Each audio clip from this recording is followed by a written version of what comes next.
जंग के मैदान में यूक्रेन का रूसी फौज पर बड़ा पलटवार करने का दावा है। यूक्रेन ने रूस के कई टैंक्स को तबाह करने का वीडियो भी जारी किया है। उधर चीन और ताइवान के बीच तनाव और ज्यादा बढ़ने का खतरा है। अमेरिकी रक्षा एक्सपर्ट्स आशंका जता रहे हैं कि चीन ताइवान पर हमले की सूरत में न्यूक्लियर हथियारों का भी इस्तेमाल कर सकता है। रूस यूक्रेन जंग के साथ दुनिया के कई देशों में तनाव से जुड़ी खबरें आप तक पहुंचाते हैं। allwarfront.net।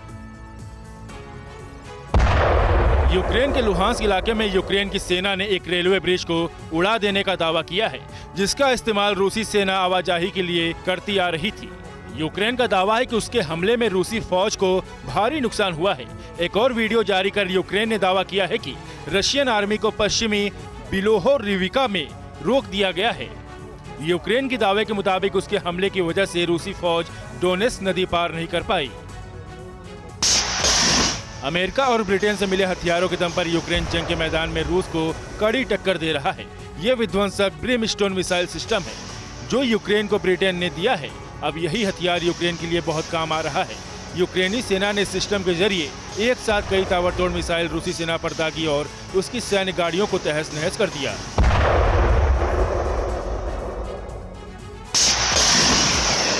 यूक्रेनी सेना ने दावा किया है कि इजियम में उसने रूस की आर्मी को मुंहतोड़ जवाब दिया है। रूस के खतरनाक टैंक T-72B3 को यूक्रेनी आर्मी ने खाक में मिला दिया। यूक्रेन समर्थक एक चैनल ने रूसी सैन्य काफिले पर हमले का वीडियो जारी कर दावा किया है कि यूक्रेन के हमले में रूसी टैंक के साथ कई सैन्य गाड़ियां तबाह हो गईं। हालांकि रूसी सेना पर यह हमला यूक्रेनी फौज ने किस शहर में किया, इसकी जानकारी नहीं दी गई है।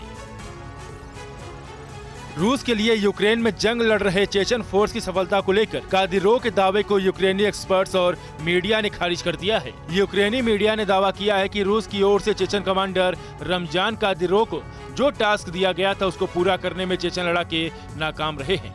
यूक्रेन में चेचन्या के भेजे 2500 जवानों में से करीब 100 मारे गए, जबकि 300 घायल हो गए हैं और 60 से ज्यादा जंग का मैदान छोड़कर भाग निकले।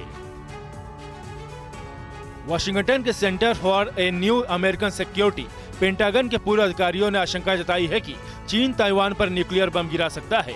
रिपोर्ट्स के मुताबिक अगर चीन ताइवान पर हमला करता है तो वो परमाणु हथियारों का भी इस्तेमाल कर सकता है।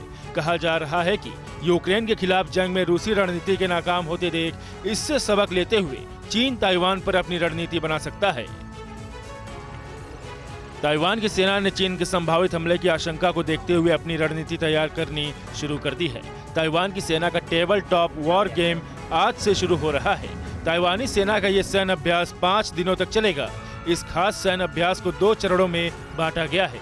पहले चरण में युद्ध के हालात के मुताबिक वॉर गेम्स होंगे, जबकि 25 से 29 जुलाई के बीच दूसरे चरण में लाइव फायर ड्रिल अभ्यास होंगे। चीन ताइवान के बीच तनाव को लेकर भी दुनिया चिंतित है। ताइवान के विदेश मंत्रालय ने समान विचारधारा वाले देशों के साथ सहयोग बढ़ाने पर जोर दिया है। ताइवानी विदेशी मंत्रालय ने अपने बयान में कहा है कि अफगानिस्तान में तालिबान और रूस यूक्रेन युद्ध जैसे मुद्दे हिंद प्रशांत क्षेत्र की सुरक्षा को प्रभावित करते हैं। ताइवान ने चीन पर उसके समुद्री सीमा के करीब सैन्य विमान भेजकर तनाव को और बढ़ाने का आरोप लगाया है।